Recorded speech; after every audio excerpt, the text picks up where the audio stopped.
Welcome in my YouTube channel NCERT smart classes. और आज हम करेंगे आपके क्लास 10 के मस्ट डू का चैप्टर नंबर 8। चैप्टर 4 और 5 में करा चुकी हूँ, इसलिए अब हमारा चैप्टर नंबर 8 स्टार्ट करेंगे मस्ट डू का। ठीक है, मस्ट डू में जितनी भी चीज़ें दी हुई हैं ये बहुत बहुत इम्पॉर्टेंट है, और आपको अगर आपने अभी तक कुछ नहीं पढ़ा भी है तो कम से कम इतनी चीज़ें तो आपको कवर करनी ही है। ओके, तो लाइक कर दीजिए, शेयर कर दीजिए, अपने फ्रेंड्स को भेज दीजिएगा, वो भी देख लेंगे, और चैनल को सब्सक्राइब कर दीजिए। तो आइए आज का चैप्टर स्टार्ट करते हैं, जिसका हमारा चैप्टर नंबर 8 है, जीव जनन कैसे करते हैं। जनन मतलब कि संतति जो है पैदा करना। जनन को प्रजनन भी कहते हैं। तो प्रजनन वह प्रक्रिया जिसके द्वारा जीव अपने जैसी संतान उत्पन्न करते हैं। मतलब माँ जो है अपने जैसे जो है बच्चा उत्पन्न करती हैं। जो कबूतर है उनके बच्चे क्या कबूतर ही होते हैं। पेड़ जो है किस प्रकार का जनन संतान उत्पन्न करते हैं, एक पेड़ ही उत्पन्न करती हैं। तो अपने जैसी संतान उत्पन्न जो करती है उसे कहते हैं प्रजनन। ठीक है, अब प्रजनन का महत्व, ये जो है संतान उत्पन्न करना ज़रूरी क्यों है। तो देखो, जीवों की आबादी है ना, जनसंख्या के लिए और वृद्धि के लिए प्रजनन आवश्यक है। मतलब कि जो जनसंख्या है उसकी वृद्धि के लिए जो है संतान उत्पन्न करना, प्रजनन जो है आवश्यक है। अब यदि जीव प्रजनन नहीं करेंगे, बच्चे पैदा नहीं करेंगे, अगली संतति जो है उत्पन्न नहीं करेंगे, तो उनकी आबादी कम हो जाती है और उस जीव की प्रजाति समाप्त हो जाएगी। प्रजाति मतलब जब वो और कौवे जो है और अपने बच्चों को जन्म देगा ही नहीं, तो कि फिर धीरे धीरे करके सारे कौवे तो मर जाएंगे, और बच्चे वो दे नहीं रहे हैं, तो सब कौवों की जो प्रजाति है वो समाप्त हो जाएगी। तो आगे आने वाले समय में किसी को पता भी नहीं होगा कि कौवे होते भी थे, तो उनकी प्रजाति समाप्त हो सकती है। और विभिन्न जीव जो है अलग अलग तरीके से प्रजनन करते हैं, है ना, अलग अलग तरीके से प्रजनन करते हैं। 2 तरीके से प्रजनन होता है, आपको पता होगा, आपने बहुत बार पढ़ा है, लैंगिक जनन और अलैंगिक जनन। अलैंगिक जनन क्या होता है कि इस प्रक्रिया में एकल जीव, मतलब केवल आपका मान लीजिए केवल अमीबा हो गया, केवल लेशमानिया हो गया, या फिर केवल एक जीव हो गया, वो एकल जीव जो है जीवन से जीव बनाता है। मतलब एकल जीव संतति उत्पन्न करता है, तो उसे अलैंगिक प्रजनन कहते हैं। और इसमें कोई युग्मक नहीं बनता, क्योंकि दो इसमें नहीं, दो लिंग मिलकर नहीं बना रहे हैं, है ना। तो इसीलिए एकल जीव द्वारा करने वाली जो प्रजनन होती है या जनन होती है, उसे हम क्या कहते हैं, अलैंगिक प्रजनन कहते हैं। ओके, देखो, अलैंगिक प्रजनन की 6 विधियां हैं मुख्य, और इन 6 ये जितनी भी 6 विधियां ये सारी ही इम्पोर्टेंट है। विखंडन, खंडन, पुनर्जनन या पुनरुद्भवन, मुकुलन, बीजाणु जनन और कायिक प्रवर्धन।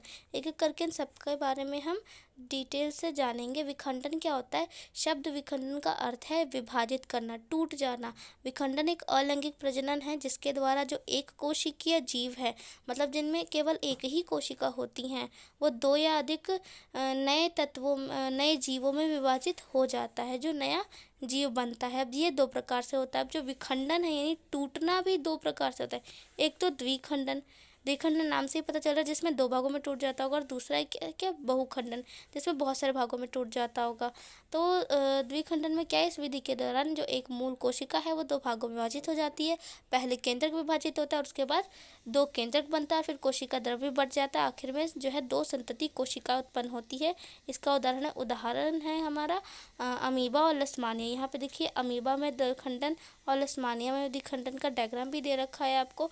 ये अमीबा में पहले केंद्रक में जो है विभाजित होता है, फिर उसके बाद कोशिका द्रव्य, और उसके बाद 2 संतति उत्पन्न हो जाती है। इसी प्रकार से लेशमानिया में भी होता है। उसके बाद बहुखंडन विधि आता है। बहुखंडन विधि में क्या होता है कि इस विधि में जो एक कोशिकीय जीव है कई संतति, बहुखंडी मतलब कि बहुत सारे कोषों में टूट जाता है, बहुत सारे कोषों में बट जाता है, विभाजित हो जाता है, तो इसे कहते हैं बहुखंडन।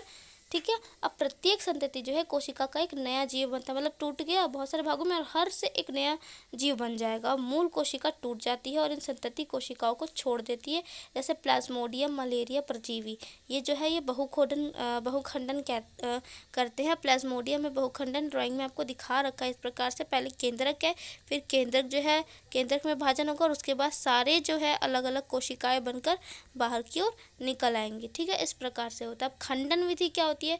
खंडन और विखंडन अलग है। खंडन में देखो क्या होता है, बीच में से बट जाती है ये, ठीक है। जो विखंडन था उसमें क्या होती, विभाजित हो रही थी, लेकिन इसमें बीच में से टूट गई टुकड़ों में, मान लो किसी कारणवश वो टूट गया, ठीक है ना। अमीबा क्या कर रहा था, खुद विभाजित कर रहा था, लेकिन खंडन में वो किसी कारणवश टूट गया, तो उसमें जो है प्रत्येक टुकड़ा नए जीव में विकसित करता है, जैसे स्पाइरोगायरा। स्पाइरोगायरा उदाहरण है खंडन का। ये संतति कोशिकाएं आपको यहाँ पर दे रखी है, ये मूल कोशिका थी, इससे ये दोनों संतति कोशिका उत्पन्न हुई, ठीक है। अब उसके बाद हमारी नेक्स्ट विधि है पुनरुद्भवन या पुनर्जनन। आप कुछ भी कह सकते हैं। पुनर्जनन मतलब कि क्या होता है, उससे फिर से जनन करना, है ना। तो पुनर्जनन शरीर से अलग हुए भाग से, जो भी हमारे शरीर से अलग हुआ भाग है उसे नए जीव के बढ़ने की शक्ति देता है। जब जीव का शरीर दो भागों में कट जाता है, इस प्रकार से दो भागों में कट जाता है, तो प्रत्येक भाग आप देख रहे हो, ये टूटा हुआ अलग अलग भाग जो है अलग अलग जीव विकसित करता है। पुनरुद्भवन, दोबारा से जीवित हो जाता है, ठीक है। उसके बाद मुकुलन है। यहाँ पे मुकुलन मुकुलन कहाँ होता है, हाइड्रा में और यीस्ट में, आपको पता है। तो हाइड्रा में मुकुलन और यीस्ट में मुकुलन इन डायग्राम्स में आपको दिखा रखा है बहुत ही क्लियरली। देखो, budding in hydra and yeast में मुकुलन, ठीक है। ये दोनों मुकुलन। मुकुलन होता क्या है, ये देख रहे हो कि यहाँ पे छोटे छोटे मुकुल जो है, बड जो है वो निकल आया और फिर ये धीरे होकर विकसित होकर एक जीविक हाइड्रा बन जाता है। और यहाँ पे भी देखो, यहाँ पे है ना, इस प्रकार से। तो मुकुलन विधि में जीवों के शरीर पर कली के समान एक संरचना बन जाती है। मतलब अभी आपको इस पिक्चर में दिख रहा था, यहाँ पे कली के समान एक संरचना बन गई, है ना। और ये जो संरचना है, कली एक नए जीव में विकसित होता है, जैसे अभी ऊपर किया था, फिर माता से अलग भी हो जाती है। अभी ये जो जीव है ना, ये अलग हो जाएगा तो नया जीव बन जाएगा, एवं स्वतंत्र बन जाती है, जैसे हाइड्रा और यीस्ट, ठीक है। इन दोनों में क्या होता है, मुकुलन होता है।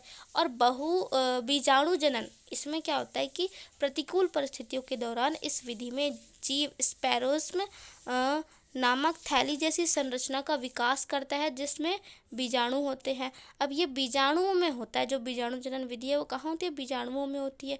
यह आपका स्पोरेसिस्म का पौधा है और इसमें जो जीवाणु है और उसके ऊपर देखना एक इसका सुरक्षात्मक आवरण बना होता है। जब अनुकूल परिस्थिति आती है ना, तो ये जो आवरण है वो हट जाता है और जो बीजाणु है वो आके अपनी वृद्धि करते हैं। तो अनुकूल परिस्थितियाँ होती है तो स्पैरोगम जो है फट जाते हैं और बीजाणु निकलते हैं और नए जीवों को जन्म देते हैं, नए जीवों का निर्माण होता है।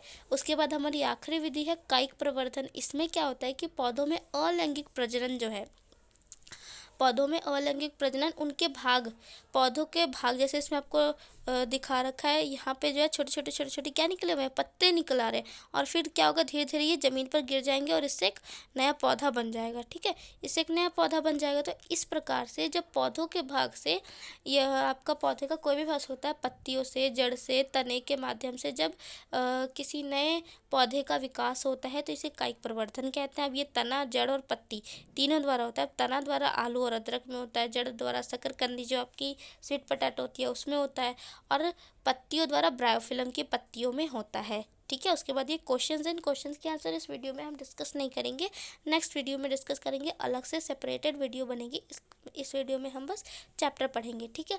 यहाँ पे हमारा बस अलैंगिक जनन का टॉपिक यहीं पे कंप्लीट होता है। बस 6 विधियाँ आपको याद रखनी है और अलैंगिक जनन का महत्व, अलैंगिक जनन क्या होता है, बस ये सारी चीज़ें आपको पता होनी चाहिए। उसके बाद आता है हमारा लैंगिक जनन।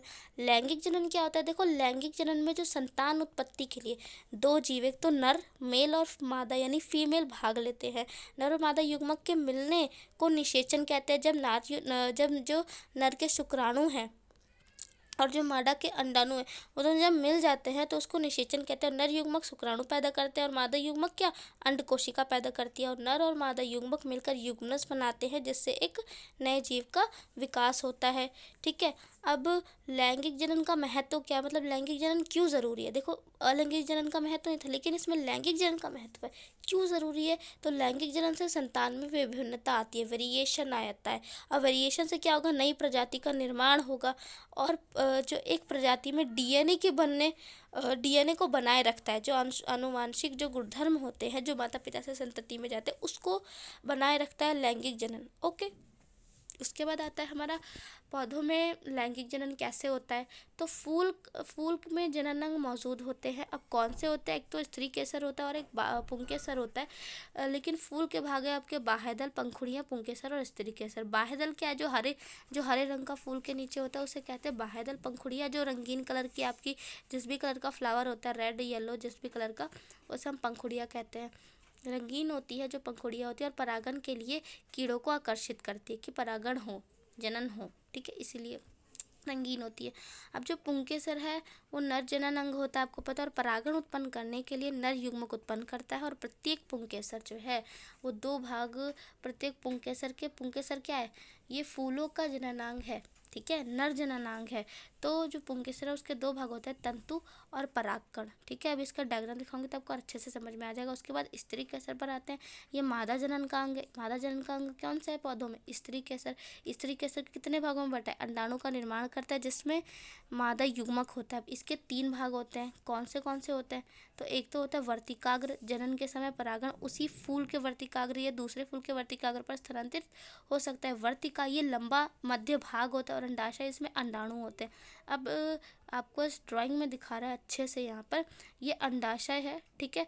ये बाह्य दल जो ग्रीन कलर की दिख रही है, दल जो रंगीन है ये पंखुड़ी है, जो यहाँ पे दिख रहा है ये आपका तंतु है और परागकण है, ये आपका पुंकेसर में आता है। और वर्तिकाग्र ये जो यहाँ फूली हुई है और ये वाली डंटी है ये आपकी वर्तिका है और ऊपर वाली वर्तिकाग्र है। और ये जो बीच में अंडा टाइप सा ये अंडाशय है। वर्तिकाग्र, वर्तिका और अंडाशय ये तीनों स्त्री केसर के भाग होते हैं और परागकोश और तंतु ये दोनों पुंकेसर के भाग होते हैं, ठीक है। उसके बाद आता है आपका उभयलिंगी फूल। उभयलिंगी फूल क्या होता है, जिसमें पुंकेसर और स्त्री केसर दोनों होते हैं, ठीक है। बस इतना ध्यान में रखना, पुंकेसर और स्त्री केसर दोनों होते हैं जिन पौधों में, उन्हें कहते हैं उभयलिंगी फूल।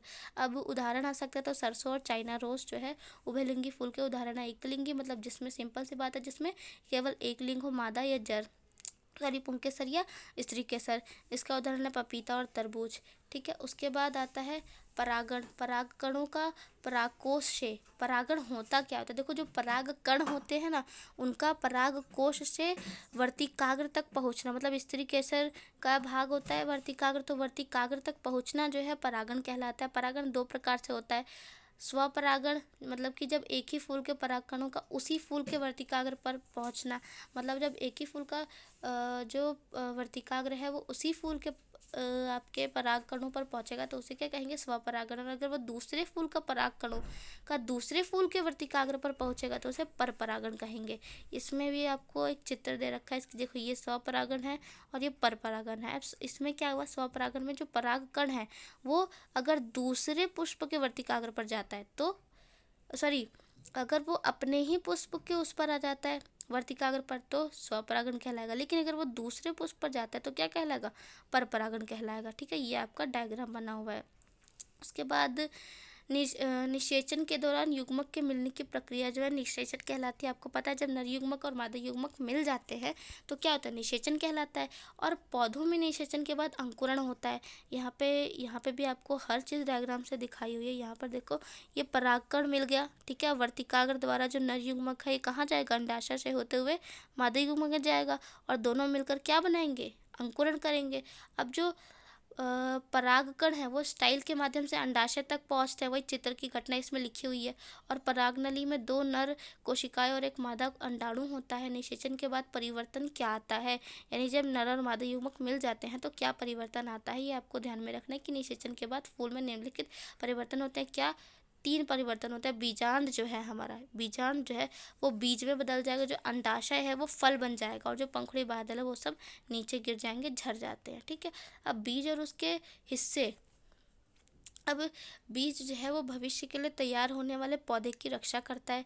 बीज के 2 भाग होते हैं, बीजपत्र और भ्रूण। इसमें भी आपको डायग्राम दे रखा है। अब भ्रूण के भी 2 भाग होते हैं, मूलांकुर और प्रांकुर। मूलांकुर में क्या होता है, इससे जड़ बनता है, ये ध्यान में रखना है। जिससे जड़ बनता है मूलांकुर और जिससे तना बनता है प्रांकुर, ठीक है। अब यहाँ पे आपको डायग्राम दे रखा है, ये रहा आपका बीज दे रखा है। बीज का आवरण है, नाभिक है बीच में और उसके बाद बीज द्वारण है नीचे, ठीक है। ये बीच में जो होता है ये बीज पत्र होता है, नीचे वाला जो है मूलांकुर होता है, ठीक है। ये ऊपर वाला प्रांकुर होता है, नीचे वाला मूलांकुर होता है। इतना समझ में आया। उसके बाद आपका है मानव में जनन। ये मानव में जनन, देखो जो नर युग्मक है वो शुक्राणु कहलाता है, आपको पता है। मादा युग्मक अंड का निर्माण करता है। वृषण में क्या होता है, शुक्राणु बड़ी संख्या में बनते हैं, है ना। वृषण में नर युग्मक में जो है शुक्राणु बनते हैं। अब अंडाशय जो है 1 महीने में 1 अंड का उत्पादन करता है, कहाँ, मादा युग्मक में, है ना। अब दोनों युग्मक जो है सूक्ष्म एक कोशिकीय होते हैं और इसमें गुणसूत्रों की संख्या कैसी होती है, आधी आधी होती है। युवावस्था में क्या है, देखो युवावस्था जो है किशोरावस्था के दौरान की अवधि होती है, जब शरीर में सामान्य विकसित दर जो है वो धीमी होने लगती है। पुरुषों में यौवन की शुरुआत जो है 11 से 13 वर्ष की आयु के बीच होती है, महिलाओं में जो है 10 से 12 वर्ष के बीच होती है। और यौवनावस्था में लड़का और लड़कियों में कई शारीरिक और मानसिक, भावनात्मक, मनोवैज्ञानिक, मतलब मेंटली फिजिकली जो है चेंजेस होते हैं और इन्हें गौण यौन लक्षण कहा जाता है, ठीक है। नर में परिवर्तन और मादा में परिवर्तन अलग अलग होते हैं, ठीक है। अब देखो लड़कों में दाढ़ी मुंह दिखाई देने लगती है, आवाज़ भारीपन आने लगता है और प्रजनन अंग विकसित होने लगते हैं और शुक्राणु बनने लगते हैं। लड़कियों में क्या है, स्तन का आकार बढ़ना शुरू हो जाता है और माहवारी शुरू हो जाती है। और पुरुष और महिला जो है साथी के बीच संभोग की क्रिया को मैथुन कहा जाता है। अब पुरुष प्रजनन तंत्र में निम्नलिखित घटक होते हैं। कौन कौन से घटक होते हैं, इसकी तो आपको ध्यान में रखना है। वृषण होता है, मूत्र नलिका, मूत्रवाहिनी, मूत्रमार्ग, शुक्राशय ग्रंथि और प्रोस्टेट ग्रंथि। अब इसमें जो है पूरा डायग्राम यहाँ पर बना रखा है आपको। ये जो है शुक्राशय है, ये मूत्र नलिका जा रही है यहाँ से, मूत्राशय बना हुआ है, ये प्रोस्टेट ग्रंथि है और ये शीश्न है। मूत्रमार्ग है, ये जो है आपका, ये शुक्रवाहिनी है, ये आपका पूरा वृषण है, ठीक है। अब आगे बढ़ते हैं। वृषण एक जोड़ी बैग जैसी संरचना है जो मैथुन क्रिया में भाग लेने वाला प्रमुख अंग है, जिसे लिंग कहा जाता है। ये उदर गुहा के बाहर होता है। क्यों, ये क्वेश्चन आ सकता है, तो आपको लिखना है क्योंकि शुक्राणुओं के उत्पादन के लिए जो है वृषण को 1 से 3 डिग्री कम तापमान बनाए रखना पड़ता है। और वृषण का कार्य क्या होता है, पहला तो कार्य हो गया आपका शुक्राणुओं का निर्माण करना, और दूसरा कार्य होता है जो टेस्टोस्टेरोन नामक हार्मोन का उत्पादन करना, जो कि एक पुरुष प्रजनन हार्मोन है। पुरुष प्रजनन हार्मोन कौन सा है, टेस्टोस्टेरोन, ठीक है। इतना समझ में आया। अब शुक्रवाहिनी, ये शुक्राणुओं को वृषण से शीश्न तक ले जाती है। शुक्रवाहिनी क्या करती है, जो शुक्राणु होते हैं ना, उसे वृषण से शीश्न तक ले जाती है। उसके बाद ग्रंथि का कार्य क्या होता है, शुक्राशय ग्रंथि और प्रोस्टेट ग्रंथि एक स्त्राव निकालता है जो शुक्राणु को पोषण और तरल माध्यम में लाते हैं। तो उसे पोषण प्रदान करते हैं शुक्राणुओं को और तरल माध्यम में लाते हैं, क्या, जो ग्रंथियाँ होती है शुक्राशय और प्रोस्टेट ग्रंथि, ओके। उसके बाद है मूत्रमार्ग का कार्य, यह शरीर से वीर्य और मूत्र दोनों सामान्य मार्ग होते हैं। उसके बाद नर जनन तंत्र हमारा कंप्लीट हो गया। अब हमारा आता है मादा जनन तंत्र। इसमें क्या होगा, अंडाशय है, यह अंडाणु का उत्पादन करता है। 1 नंबर में क्वेश्चन आता है, अंडाणु का उत्पादन कौन करता है, तो अंडाशय और हार्मोन जो एस्ट्रोजन और प्रोस्टेरोजन का स्राव करते हैं। और अंडवाहिका जो है, अंडे को अंडाशय से गर्भाशय तक अंडवाहिका के माध्यम से ले जाया जाता है। जो अंडा होता है उसे अंडाशय से गर्भाशय तक किसके माध्यम से ले जाया जाता है, अंडवाहिका यानी फॉलियोपियन ट्यूब। निषेचन कहाँ होता है, यहीं पर होता है, ठीक है, यहीं पर होता है निषेचन। आपको मादा जनन तंत्र दिखा रखा है, निषेचन कहाँ होता है, यहाँ पर होता है। उसके बाद गर्भाशय शिशु का विकास होता है और योनि जो है गर्भाशय योनि में खुलता है। उसके बाद मादा में मासिक चक्र यौवन के बाद जो है हरमा अंडाशय से एक अंड का उत्पादन होता है। और जब अंड का निषेचन हो जाता है तो क्या होता है, युग्मनस बनता है और निषेचित अंडा गर्भाशय में प्रत्यारोपित हो जाता है और बाद में क्या बन जाता है, भ्रूण बन जाता है। अब अंडाशय से हर महीने में 1 अंडा निकलता है और गर्भाशय जो है निषेचित अंडा प्राप्त करने के लिए हर महीने खुद को तैयार करता है और इस प्रकार जो है इसका अस्तर मोटा और स्पंजी हो जाता है।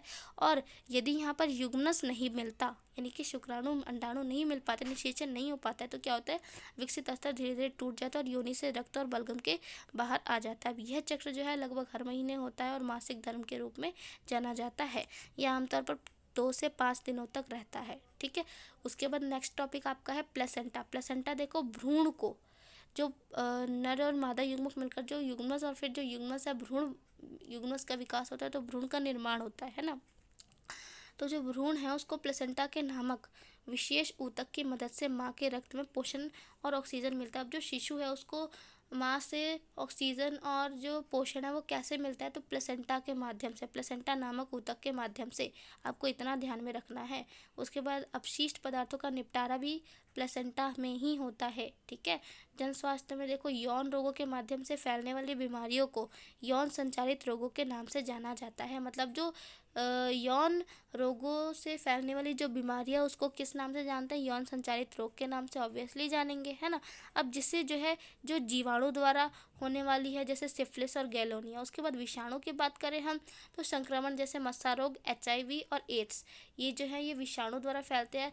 अब आप कहा था कि कंडोम जो है इन संक्रमणों में से कई के संक्रमण को कुछ हद तक रोकने में मदद करते हैं। कंडोम ये एक यांत्रिक विधि, आपको ध्यान में रखना। बार बार जो है गर्भावस्था से कई स्वास्थ्य समस्याएं होती हैं और पहले से ही मौजूद विस्फोट की आबादी मतलब कि जनसंख्या बहुत बढ़ गई है तो ये वृद्धि करता है ना। अब गर्भावस्था से बचने के लिए बहुत सारी तकनीकें अपनाई गई हैं, तो इसमें से आपके यहाँ कुछ अयांत्रिक अवरोध है। मतलब कंडोम का उपयोग कर दिया जाता है, रासायनिक में गोलियों का उपयोग करके जो है गर्भावस्था को रोका जाता है और गर्भ निरोधक उपकरणों का उपयोग यानी कॉपर टी लगाकर क्या कर दिया जाता है, गर्भावस्था को रोक दिया जाता है।